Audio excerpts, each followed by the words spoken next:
Bienvenidos a esta nueva emisión de formación ministerial, una emisión pensada en formarnos como servidores del Señor. Cada uno de nosotros tenemos diferentes ministerios, trabajamos en diferentes iglesias y todo lo hacemos para la gloria del Señor. En cada una de nuestras iglesias hay preceptos que nuestros pastores han fijado y que debemos respetar, ¿no? El lema de nuestra iglesia, por ejemplo, es en lo esencial unidad, en lo no esencial libertad y en todo amor. ¿Qué es lo esencial? La salvación por fe, la Biblia como la base rectora de nuestra vida cristiana, la Trinidad, ¿no? Los dones del Espíritu Santo, etcétera. ¿Qué no es esencial? Lo no esencial es si adoramos haciendo palmas o no, si en la iglesia quieren danzar o no danzan, que no es esencial, que si una mujer se maquilla o no se maquilla, que si se ponen pantalón o no se pone pantalón, eso no es esencial. Eso son simplemente interpretaciones de la palabra, y bienvenidas las interpretaciones y las razones por las que se interpretó así. Bienvenido. Dios habla a cada pastor y le da una orientación específica. Y en todo amor, porque como cristianos creo que el mensaje debe ser de unidad y de amor. Así que siempre les digo, reciban de esta charla lo que a ustedes les convenga, lo que no riña con los preceptos de su iglesia, lo que no esté fuera de la doctrina de su iglesia, porque usted se congrega en una iglesia y debe respetar lo que sus autoridades digan. Yo no soy su pastora, yo siempre soy una persona que comparto las enseñanzas que he recibido como ministro ordenado del Evangelio, pero no soy su pastora. Y pues obviamente mi contribución es darle la enseñanza que puedo darle, y usted tomará lo que le es pertinente. Por otra parte, recordemos que servir en una iglesia implica no solamente el don, sino la capacitación para hacerlo con el conocimiento suficiente, ¿de acuerdo? Recuerdo el caso de Apolos, se me viene en este momento a la mente el caso de Apolos, que tenía mucha vehemencia, es decir, tenía el llamado a predicar y predicaba con vehemencia, pero al final tuvieron que llamarlo Priscila y Aquila y hablarle del bautismo, porque yo solamente hablaba del bautismo en agua, cuando hablaba del bautismo de Jesucristo. Entonces, a veces necesitamos que otros nos enseñen, y como siempre les digo, este también es el espacio para que ustedes compartan conmigo eh, y con con las demás personas que puedan ver este video, su opinión personal, la enseñanza que usted ha recibido, su aporte. Puede ser que su aporte esté totalmente en contra de lo que yo digo, bienvenido, porque así aprendemos todos, así nos edificamos. No hay que buscar eh, caer bien a todas las personas, hay que buscar ser sincero y aportar en lo que Dios permite que nosotros podamos hacer. Así que en estas emisiones hemos visto los dones, hemos visto el primer gran trabajo que todos tenemos, primer gran ministerio, que es nuestro hogar, del cual todos damos cuentas, todos debemos trabajar en nuestro hogar como siervos del Señor.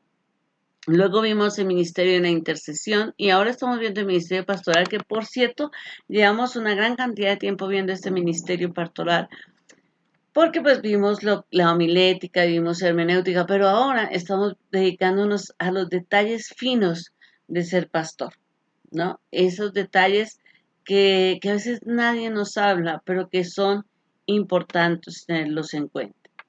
Mm, este tema que hoy vamos a comenzar lo voy a dividir en dos partes, porque es un tema bastante largo, o bueno, no bastante, pero es largo, y prefiero que el video no pase de media hora.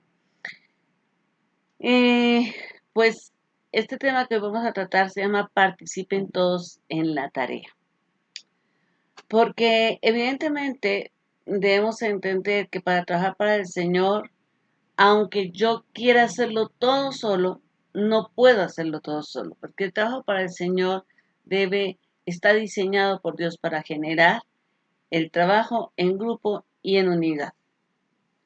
En el trabajo para el Señor hay quienes gustan de trabajar solos, evidentemente, hay quienes prefieren hacerlo así, pero hay quienes buscan colaboradores y casi siempre resulta difícil encontrarlos.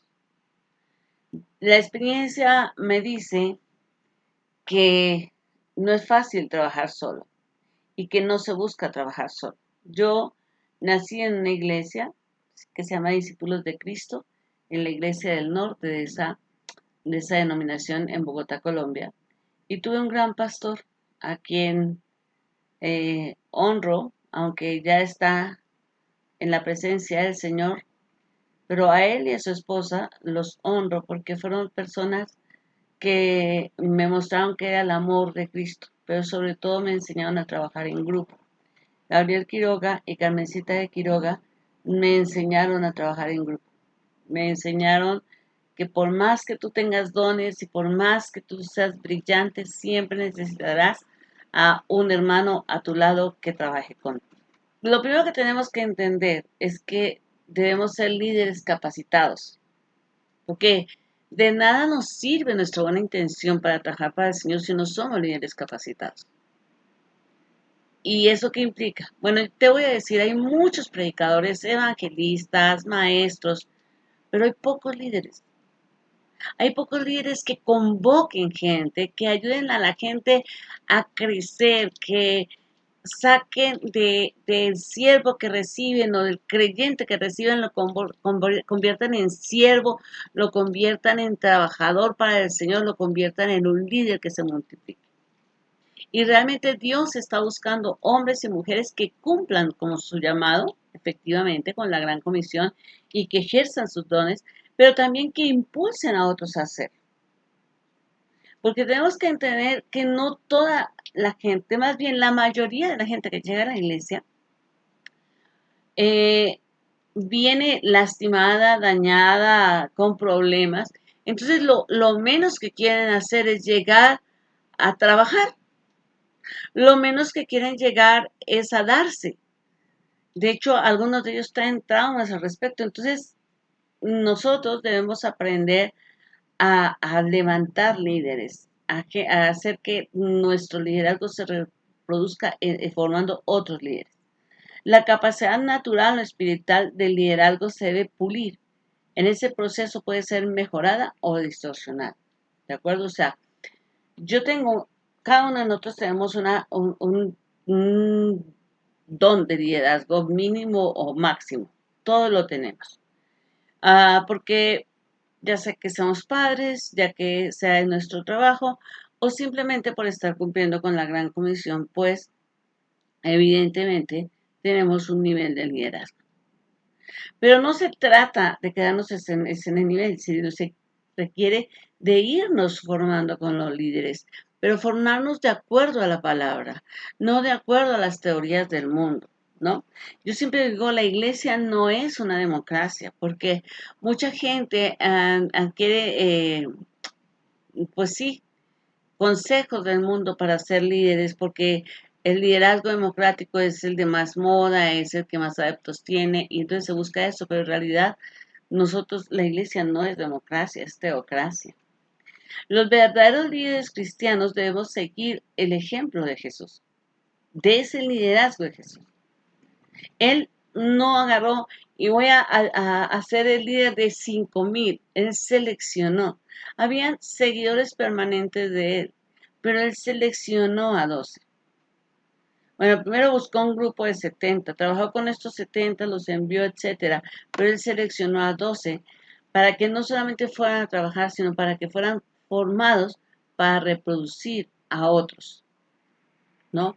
Él se convirtió en su guía, en su entrenador, en su amigo, en su maestro. Y la gente en este momento necesita un líder que sea así, que sea amigo, que sea entrenador, que sea guía, que sea maestro, ¿no? ¿Para qué? Pues para conseguir los propósitos, ¿no? La Biblia habla muy bien de los líderes. Dice en 1 de Tesalonicenses 5:12, os rogamos, hermanos, que reconozcáis a los que trabajan entre vosotros y os presiden en el Señor y os amonestan. y que los tengas en mucha estima y amor por causa de su obra. Tened paz entre vosotros. Es decir, no estamos envidiando al líder, ¿no? Reconozcamos su trabajo, reconozcamos lo que hacen, porque ellos nos presiden, ellos nos dirigen y lo hacen para nuestro bien. Entonces, el liderazgo cristiano podríamos decir que es el proceso de influir sobre un grupo de personas, un grupo de creyentes, para que trabajen juntas en la meta de cumplir con la voluntad de Dios para esa iglesia, para ese ministerio. Entonces, el liderazgo implica tiempo, ¿no? Tiempo, de pasar tiempo con la gente y de influir sobre ese grupo. No se trata simple y llanamente de dar clases. No se trata simplemente de pedir cuentas o de asignar tareas. Se trata de formar personas, de convivir con esas personas, de amar a esas personas. El siervo líder, que es nuestro pastor, que es quien nos pastorea, debe ser un líder cristiano. Y no necesariamente debe ser un líder autoritario, porque no estamos en el ejército o no debe ser un líder jerárquico, ¿no? Aquí está el pastor y todos le rendimos pleitesía y todo, no, porque no estamos en una empresa, sino que es el liderazgo, el verdadero líder cristiano debe basar su liderazgo en el servicio, como lo hizo Cristo. Cristo le mostró a sus 12 que él les servía a la gente. Él podía llegar y reclamar las cosas porque eran de él, pero él no lo hacía así. Él servía, él daba, él ayudaba, él se acercaba, él enseñaba, él se daba. Entonces él les enseñó con su vida a servir y él mismo les sirvió. Él mismo tomó un lebrijo y lavó los pies de sus discípulos y los secó y les dijo, si yo, que soy el Hijo de Dios, vine y le estoy dando los pies, pues cuánto más ustedes deben hacer. Ahora, el punto del liderazgo cristiano es cómo vamos a localizar y a reclutar nuevos obreros. Porque yo como líder no necesito solamente cumplir con la misión de la iglesia. Debo entender que la iglesia y que el trabajo para Dios debe sobrepasar mi vida. No es solamente lo que yo pude hacer. No es, a ver, cómo logramos lo que Dios me mostró a mí para este día, para este hoy. Sino que mi trabajo debe ser formar gente para abrir ministerios, para que la obra trascienda, porque yo me voy a morir en 20, 40, 50 años, en el tiempo que me tenga que morir, pero la obra del Señor debe continuar hasta que Cristo venga por su iglesia. Entonces, ¿cómo hacemos para reclutar esos obreros? Bueno, quiero decirles que no es fácil conseguir colaboradores. Es prácticamente un desafío, porque la gente le gusta hablar de quienes sirven. Este debería hacerlo así, esta persona cuando sirve lo hace mal, pero las personas no quieren involucrarse en el servicio. Buscar colaboradores es prácticamente un desafío. Los obreros se deben buscar primeramente con fe. Y entonces para eso requerimos oración, requerimos ayuno.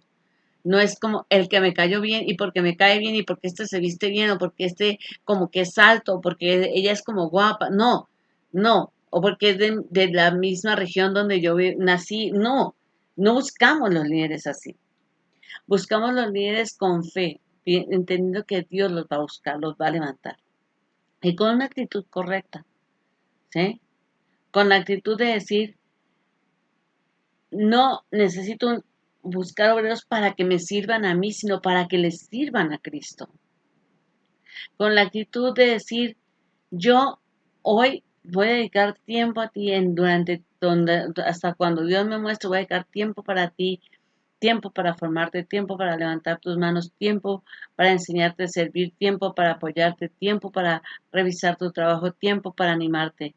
Pero un día tú vas a volar solo. Porque ese creo que es el mayor problema de la iglesia cristiana. Y es que los líderes quieren tener a la gente siempre aquí. Siempre que no tengan un ministerio propio o que ese ministerio dependa de la iglesia central o de como quieran llamarlo.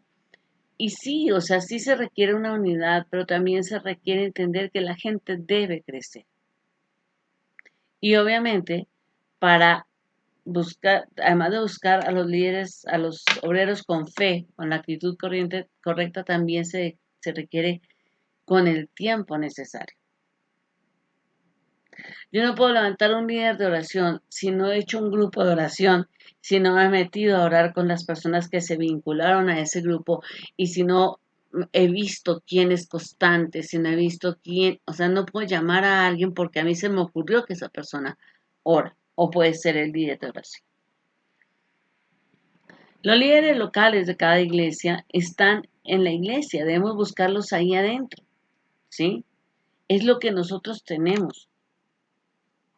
Entonces, no vamos a ir a buscar afuera, ni vamos a ir a quitarnos oveja, porque, ay, es que ese muchacho que toca ya el teclado en la iglesia tal, buenísimo, lo canta muy bien, entonces yo le ofrezco que venga, le pago, le ofrezco, dirían por ahí, le ofrezco, le bajo las perlas de la Virgen, le prometo de todo para que se venga acá, para que me sirva. No, así no se reclutan obreros. Yo tengo que ver entre mi grupo quién quiere, quién sabe tocar el teclado, no sabe, pero quiere. A lo mejor yo lo apoyo, no porque yo sepa tocar el teclado, sino porque a lo mejor puedo conseguir que aquel buen líder que yo vi por allá en otra iglesia le enseñe a la persona que yo estoy, con la que yo quiero trabajar. En la parte musical, pero yo le voy a enseñar en la parte espiritual. Yo lo voy a levantar, le voy a dedicar tiempo, yo. Entonces, debemos en primer lugar buscar dentro de la iglesia, pero dentro de la iglesia hay asistentes inactivos. De repente hay esa gente que llega, que a veces ni siquiera llega todos los domingos y se sientan casi siempre en el mismo lugar por allá atrás y no quieren servir en nada. No se vinculan, asienten en todas las predicaciones, participan en la cena del Señor, diezman, ofrendan y hasta ahí se quedan quietecitos. ¿De acuerdo? Son fieles, pero no están involucrados en la obra. Si nosotros llamamos a uno de estos miembros a formar parte del grupo de servidores, si no han crecido espiritualmente suficiente, se afectarán negativamente su madurez espiritual. ¿Por qué? Porque una persona puede estar inactiva, pero puede haber madurado en su vivencia con Dios, en su relación con Dios. Y puede ser que esté inactivo porque en otra iglesia fue lastimada, porque cayó y estuvo indisciplinado por mucho tiempo en la iglesia, viene con nosotros y no dice nada y solamente se sienta ahí y recibe, pero ya es maduro espiritualmente. Si es maduro espiritualmente, aunque sea inactivo, lo podemos levantar, lo podemos formar. Pero si no es maduro y lo llamamos al liderazgo, lo vamos a llevar a la inmadurez espiritual, porque va a decir, no es necesario un tiempo con Dios, no es necesario un entregarse a Dios, no es necesario una dependencia del Señor, sino que a mí me llamaban porque yo impresioné al pastor. ¿Ve? Entonces, por eso debemos ser cuidadosos. Ahora, hay otros que se llaman asistentes activos, es decir, estos asisten y apoyan de lejos. O sea, son los que uno dice, miren hermanos, vamos a necesitar hacer, no sé, este arreglo en el templo y ellos levantan la mano y ofrendan, ¿no? O vamos a hacer un campamento de niños y ellos dicen, ok, yo no voy a participar, no voy a estar con los niños, pero yo puedo donar los lápices y los colores, ¿no? Para involucrar a estos miembros es necesario ver en qué se destacan, en qué son buenos, para que su servicio sea potencializado. Porque si yo veo una persona, por ejemplo, que, bueno, le gusta apoyar económicamente los campamentos de niños, yo no por eso voy a decir, es que a él le gustan los niños, voy a trabajar con él o con ella. Puede ser que sea donde él sepa que o se dé cuenta que hay más necesidad o por una experiencia personal, pero no necesariamente porque ahí esté su potencial. Entonces yo tengo que empezar a ver. A veces lo que se hace con estos asistentes activos es rolarlos en diferentes tareas, por decirlo así, como dirigir el culto, como orar en la congregación en ciertos momentos, como trabajar con un grupo de niños en un tiempo, para ver en qué se sienten mejor, en qué tú también les ves potencial. Y hay gente que nos sorprende, hay gente que nos sorprende. Yo tengo un joven en la iglesia que cuando desde niño está en la iglesia, entonces yo le conozco como, como a mis hijos. Bueno, es nacido en la iglesia, es hijo espiritual de esta obra. Y entonces este jovencito es chispa, o sea, él tiene dentro, es muy eufórico, muy expresivo. Y él dio clases en los niños, a los niños en la escuela bíblica. Entonces, nosotros ponemos a ciertos jóvenes, bueno, a los jóvenes y a ciertas personas a dar clases a los niños para saber si van a potencializarse como maestros o no. Entonces, cuando ya vimos que sí, se la jugó y le fue bien con los niños, ahora da clase en la escuela bíblica después de muchos años a los adultos.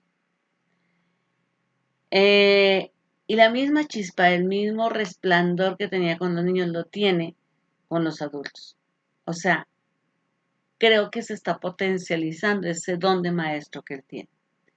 Seguramente tiene otros más, pero ese don de enseñar, todo mundo se queda con un sabor agradable en cada clase que él da.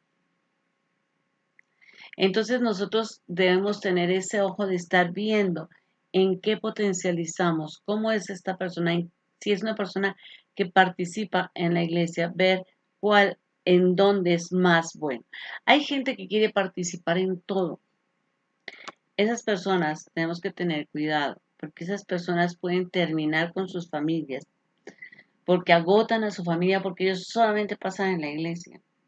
Esas personas pueden acabar con la iglesia, porque como están metidas en todo, entonces la gente ya las alucina. Esas personas pueden resultar dañándose física y espiritualmente porque se agotan de estar metidos en tantas cosas. Entonces nosotros debemos darnos cuenta en qué realmente son buenos y potencializarlos ahí. Ahora, hay otras personas, así como hay asistentes inactivos, hay asistentes activos y hay colaboradores activos. Estos no solamente asisten y participan activamente en las actividades de la iglesia, son personas que realmente se involucran y son personas que pueden convertirse en instrumentos de Dios para crecer, hacer crecer la obra. ¿De acuerdo? Entonces, digamos que yo no voy a tratar igual a una persona que está activa a una persona que es un colaborador activo a una persona que es un asistente activo. O no a buscar o no va a formar de la misma manera a un colaborador activo a un asistente inactivo. Sí, Dios no hace acepción de personas, pero son diferentes estados, sí, diferentes estados de madurez espiritual, de involucramiento ministerial, de conocimiento muchas veces de la palabra, y entonces eso nos da parámetros para enseñar a las personas.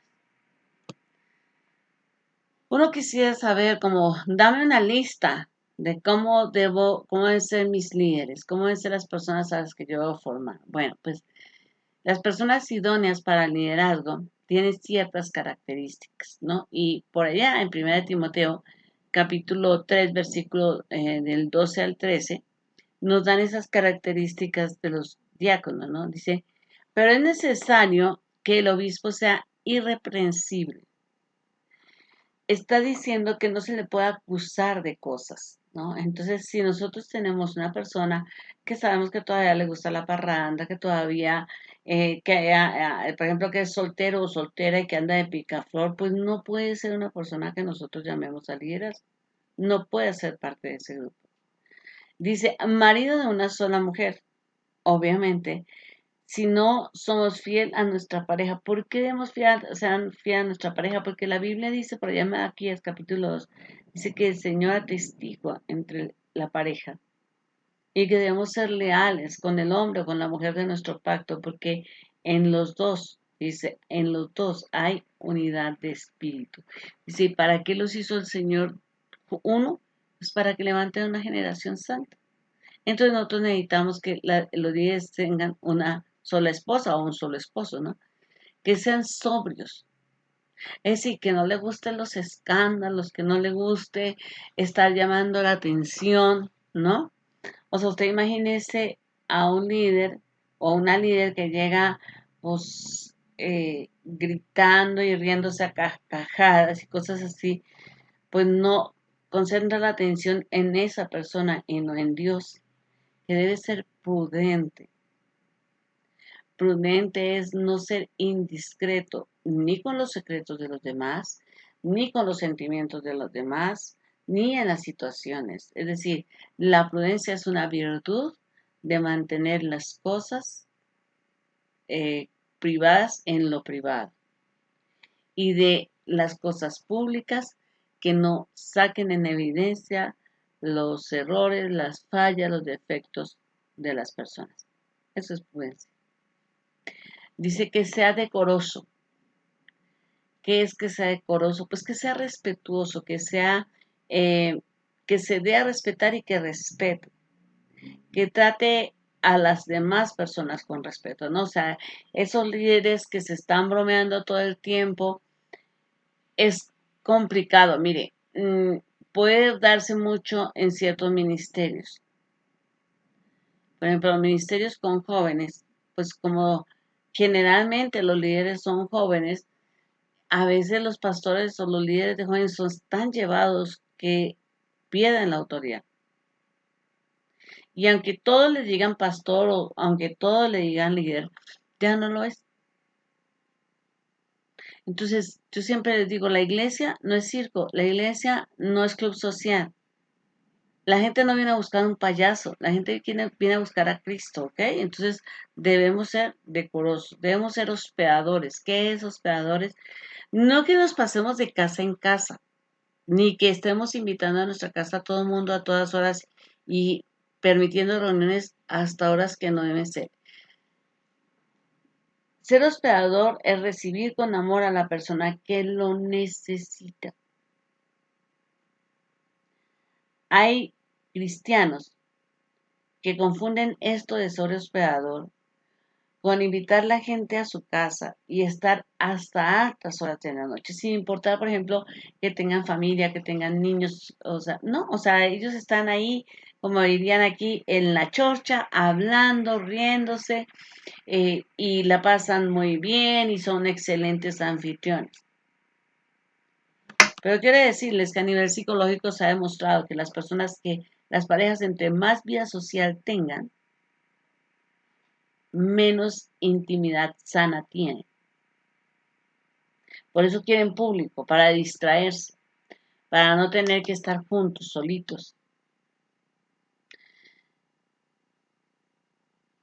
Y llegamos a fastidiar a los vecinos, a los niños, e incluso llegamos a fastidiar a las personas, porque las personas generalmente tienen que trabajar, tienen cosas que atender en sus hogares y nosotros, si no ponemos un horario para ir a una casa o para recibir a alguien en nuestra casa, resultamos dañando la programación de las personas.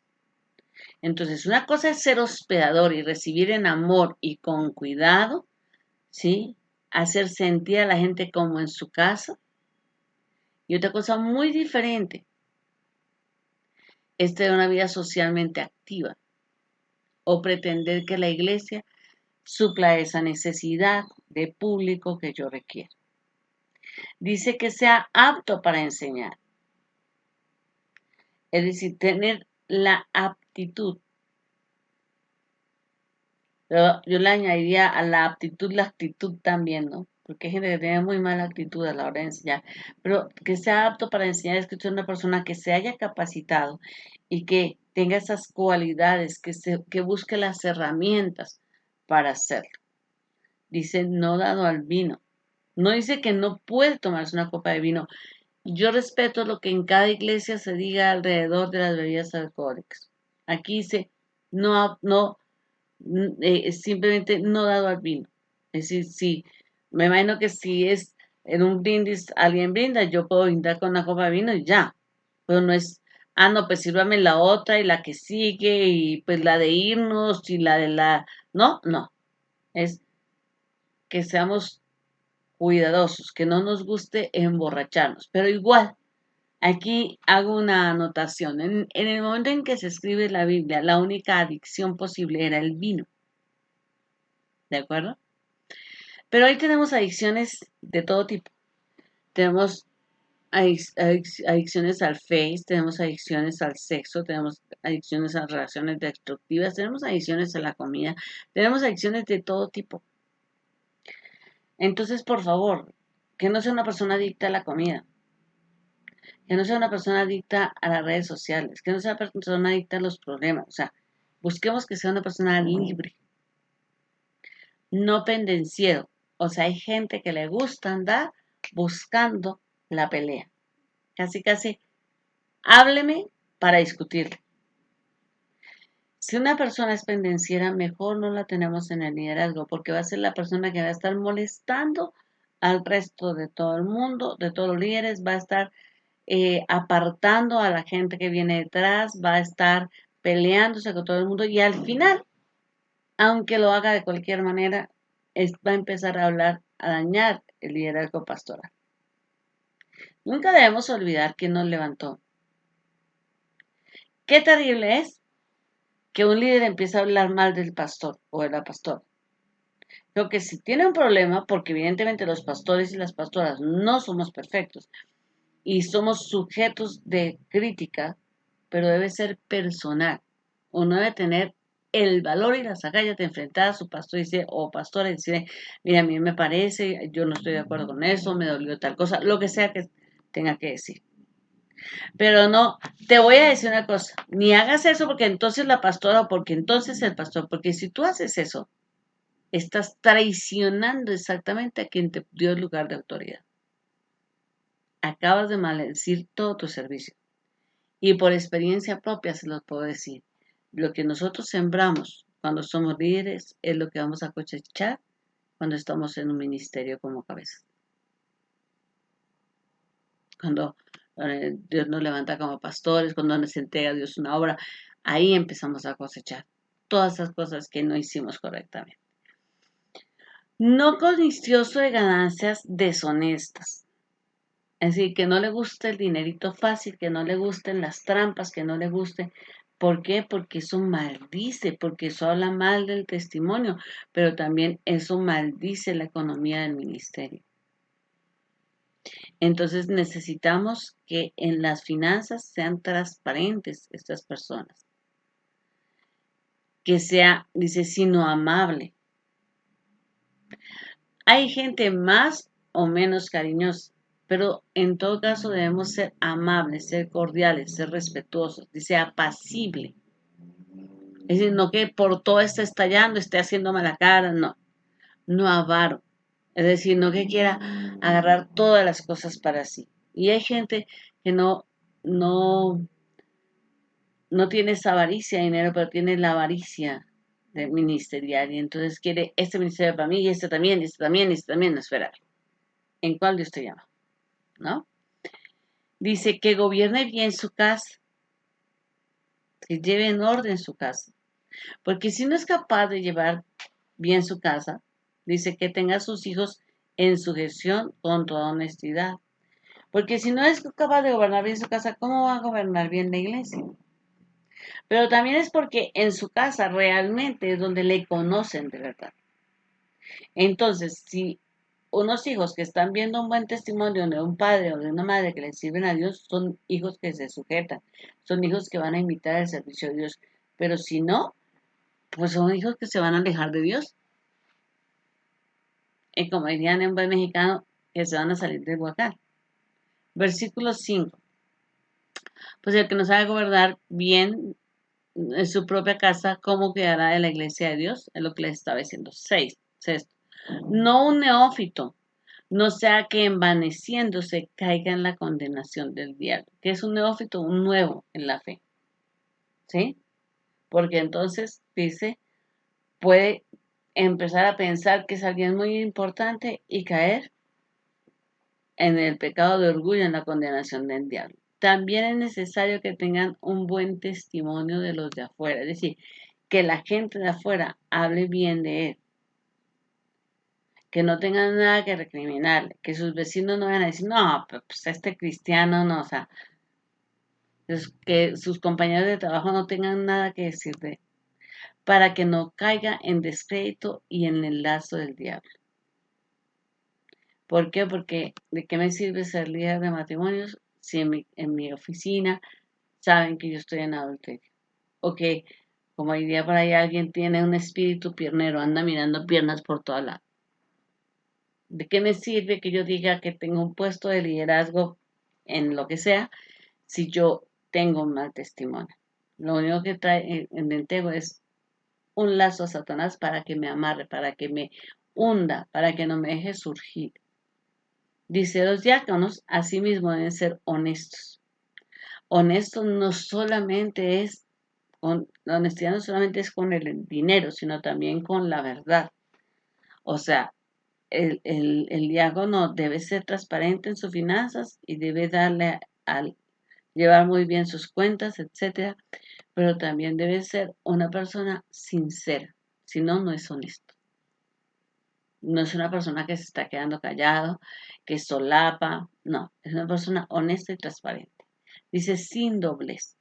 Es decir, que no delante de la gente, ay, ¿cómo está? Y estás ahí, qué terrible. No, si yo se lo he hermano por puro compromiso, eso no podemos hacerlo. Dice, no dados a mucho vino, ya le habíamos hablado, no codiciosos de ganancias deshonestas, que guarden el ministerio de la fe con limpia conciencia. Es decir, que guarden lo que Dios les ha entregado para servir sin que nadie pueda decirle que no está haciendo las cosas que Dios pidió o como Dios lo pidió. Yo tengo que entender que el ministerio me lo entregó el Señor, no es mío. Entonces yo tengo que estar haciendo mi mejor esfuerzo. No para llenarle el ojo al pastor, no para llenarle el ojo a los hermanos o a otras personas, no. Es que yo lo hago porque el Señor me entregó esto, yo lo debo hacer como Dios, con toda la santidad y el cuidado que requieren, porque fe es estar también dentro del camino de Dios, hacer las cosas a la manera de Dios. Eso no solamente traerá una fidelidad hacia Dios, sino también hacia quien me ha nombrado líder, ¿no? Y estos también sean sometidos a prueba primero, y entonces ejerzan el diaconado si son irreprensibles. Es decir, no es que necesitamos a alguien que abra la puerta y entonces ponemos a cualquiera. No, necesitamos ver que sean irreprensibles, ponerlos a prueba. Mire, hay una cantidad de exabruptos que se cometen en la iglesia, hermanos que proponen malos negocios, hermanos que toquetean niños, hermanos que se meten con las mujeres de los otros hermanos o hermanas que se meten con los esposos de otras hermanas. Hay una cantidad de cosas donde se abusa del poder que se tiene o del trabajo que se tiene, ¿no? Como estoy en la puerta, entonces cuando viene el hermano que me gusta, le paso un papelito con mi celular. No, pues eso está mal. No, pero yo solo abro la puerta, yo no, pero de todas maneras debo ser puesta a prueba y entonces para poder ejercer el trabajo que el Señor me llama. Las mujeres asimismo sean honestas, es decir, sean transparentes, no calumniadoras, es decir, no estamos inventando lo que no sabemos. No estamos diciendo, es que a mí me contaron, pues a usted le contaron, cállese porque usted no sabe que eso que le contaron sea cierto, sino sobrias, es decir, bien guardaditas y fieles en todo, fieles a nuestro esposo, fieles en nuestras tareas como mujeres, como amas de casa, como mamás, fieles a la obra del Señor, fieles a la palabra, fieles a la autoridad. Debemos ser fieles en todo. Los diáconos sean maridos de una sola mujer y que gobiernen bien a sus hijos y sus casas, porque los que ejerzan bien el diaconado ganan para sí un grado honroso y mucha confianza en la fe que es en Cristo Jesús. Entonces, esto nos da una larga lista de cómo debe ser las personas que nosotros vamos a elegir. A lo mejor las personas que nosotros elegimos tienen algunas de estas características y todavía no tienen otras. Entonces nuestro trabajo como formadores de líderes es irles ayudando a adquirir estas características, las que les falten, ¿no? Hechos 6:3 dice, buscad pues hermanos de entre vosotros a 7 varones de buen testimonio. Entonces, siempre que vamos a buscar a alguien para que trabaje en la obra, debe tener buen testimonio. No simplemente es porque yo creo, a mí me parece, le quiero dar una oportunidad. No, usted le da una buena oportunidad a un deportista, usted le da una buena oportunidad o una nueva oportunidad a un empleado, usted le da una buena oportunidad a un amigo, pero en la iglesia las oportunidades las da el Señor y no estamos arriesgando el ministerio. Entonces tienen que tener un buen testimonio, tienen que ser llenos del Espíritu Santo, se tiene que ver esa llenura. Pero usted ve gente, hermanos que están y lo agarran en el celular. Obviamente que si están pasando el dedito, uno ya sabe que no están leyendo la Biblia que traen en el celular, si es que la traen, ¿no? Uno se da cuenta que hay gente que no está llena del Espíritu Santo, pero quiere estar sirviendo, quiere que lo vean, quiere que estar ahí, tomar el control. Quieren predicar, pero no tienen una vida de oración, por ejemplo. Dice, de buen testimonio, llenos del Espíritu y de sabiduría. Es decir, que tengan temor a Dios, que lo que sepan, que los dones que tengan, los usen para la gloria de Dios. Y entonces dice, a quienes encarguemos el trabajo de servir a las mesas. ¿Se acuerdan? Este fue el momento en que se escogieron los diáconos. Entonces, esas son las características que debemos buscar. Obviamente, si nosotros hacemos un checklist, pues nos vamos a dar cuenta que no toda la gente va a llegar exactamente con todas esas características, pero debemos ver que por lo menos no estén al otro lado de la línea, ¿no? No que si no es honesto, que sea completamente deshonesto, no, o sea, entonces tenemos que buscar que no están tan lejos de estas características. ¿Cómo puede el líder escoger a su gente? Se debe en primer lugar ir donde está la gente. En segundo lugar, debe dedicárseles tiempo a escucharlo. Es decir, yo no puedo escoger líderes si yo solamente me dedico, doy al sermón, termino el sermón y me voy. Porque yo soy responsable de los líderes que voy a levantar. Entonces, a lo mejor conviene que yo me siente con alguien, que yo me quede un rato hablando mientras que los hermanos se despiden, que yo vea, que yo interactúe con la gente. En segundo lugar, debo dedicarle tiempo a escucharlos. Y por último, vamos a buscar hombres fieles que tengan las siguientes características. Pero, y creo que ahí vamos a dejar la enseñanza, después van a venir otras cosas. Pero dedicarle tiempo a escucharlos es tomarse un tiempo, no solamente para conocer la vida de esa persona, sino para ver en qué necesita ayuda, cuáles son sus deseos, cuáles son sus proyectos, cómo podemos vincularnos en oración con ellos, etcétera.